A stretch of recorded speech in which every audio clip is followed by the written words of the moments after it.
বাংলাদেশে অবশ্যই ব্যাড পলিটিক্সকে যদি আমরা রিপ্লেস করতে যাই গুড পলিটিক্স দিয়ে, তাহলে পরে ফেসিবাদের উৎপত্তি কোনোদিন হবে না। আমরা যদি ব্যাড কালচারকে রিপ্লেস করতে চাই গুড কালচার দিয়ে, তাহলে কোনোদিন bad culture in politics and in everywhere এভরিশ হয়ে যাবে। ভারতীয় আগ্রাসন এবং আধিপত্যবাদের বিরুদ্ধে কথা বললে তাকে জীবন দিতে হতো, এটা আমরা তখন বুঝেছি।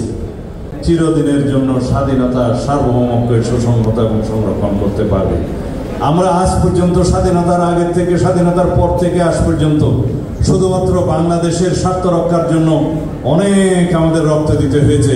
ভবিষ্যতে যেন আমাদের রক্ত না দিতে হয়, সেই বাংলাদেশ আমরা গঠন করতে চাই। আমরা স্মরণে রাখবো যারা এই মুক্তির মন্দিরে মিছিলে শরীক হয়েছিল। যা বলে না যে মুক্তির মন্দিরে সোপান তলে কত প্রাণ হলো বলিদান, লেখা আছে অশ্রু জলে। আমরা সেই তালিকা দীর্ঘ করতে চাই না বন্ধুগণ। আমরা বাংলাদেশের স্বাধীনতার সার্বভৌমত্ব রক্ষার জন্য, গণতন্ত্র রক্ষার জন্য অবশ্যই জীবন দেব, কিন্তু সেই দিন আমরা দেখতে চাই না। আমরা যদি ঐক্যবদ্ধ থাকি তাহলে বাংলাদেশের স্বাধীনতা অক্ষুণ্ণ থাকবে। আমরা যদি আমাদের মেধার চর্চা করি, আমরা কলম দিয়ে এই দেশের স্বার্থকে রক্ষা করি, আমাদের স্বার্থ অক্ষুণ্ণ থাকবে। আমাদেরকে সেই দিন দেখতে হবে না। কেবলমাত্র সবাইকে শেষ কথা বলে যাই, বাংলাদেশে অবশ্যই ব্যাড পলিটিক্সকে যদি আমরা রিপ্লেস করতে যাই গুড পলিটিক্স দিয়ে, তাহলে পরে ফেসিবাদের উৎপত্তি কোনোদিন হবে না।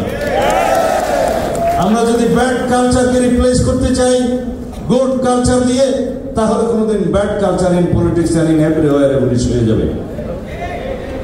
সুতরাং সর্বক্ষেত্রে আমরা ভালো কালচারের, ভালো সংস্কৃতির, ভালো রাজনীতির, আদর্শিক রাজনীতির প্রচলন করি। আমরা তাত্ত্বিকভাবে ফেসিবাদের বিলুপ্তি ঘটাতে পারব। অন্যথায় যদি আমরা তাদের মতো আচরণ করতে থাকি তাহলে ফেসিবাদ কোনো না কোনো দিন আবার পুনরগমন হবে, কোনো না কোনো দিন আবার পুনরুৎপত্তি হবে। সেটাকে আমরা চাই? যদি না চাই তাহলে সবাই যেন প্র্যাকটিস করি ভালো আদর্শ দিয়ে আমরা খারাপ আদর্শকে বিলুপ্ত ঘটাবো, ভালো রাজনীতি দিয়ে আওয়ামী ফেসিবাদের খারাপ রাজনীতিকে আমরা বিলুপ্তি ঘটাবো। সুতরাং একমাত্র তাত্ত্বিকভাবে সেটা সম্ভব।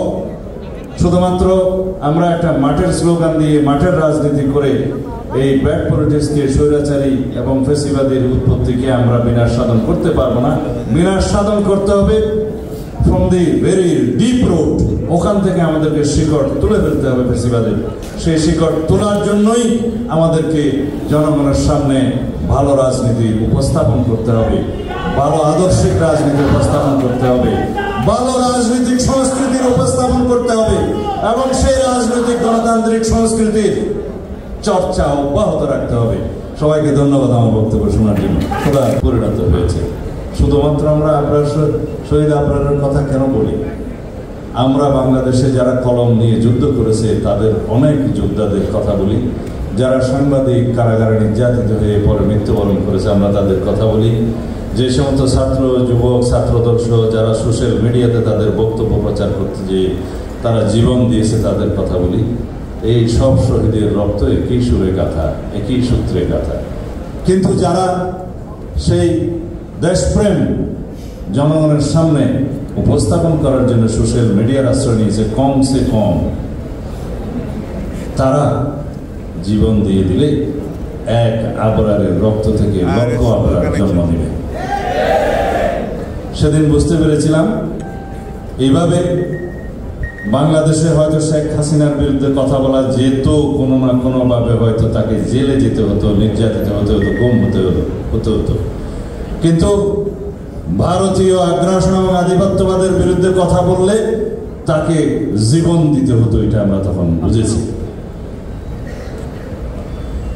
সেই কারণে আবরারকে হত্যা করা হয়েছে, যাতে আধিপত্যবাদের বিরুদ্ধে কেউ কথা না বলতে পারে। আমি আজকে এখানে আসতে পেরে আনন্দিত হয়েছে এই জন্যে, যদি বাংলাদেশে রাজনীতি করতে চাই তাহলে আমাদেরকে প্রযুক্তি নির্ভর এবং জ্ঞান নির্ভর, মেধা নির্ভর রাজনীতি করতে হবে সর্বক্ষেত্রে। আমাদেরকে এই ছাত্র সংগঠনকে সবাইকে একটা জিনিস ভাবতে হবে, যাদেরকে আমরা দেশপ্রেম উদ্বুদ্ধ করব তাদেরকে যদি আমরা ফ্রম দি ভেরি বিগিনিং অর্গানাইজেশনে যদি আমরা নিয়ে আসতে পারি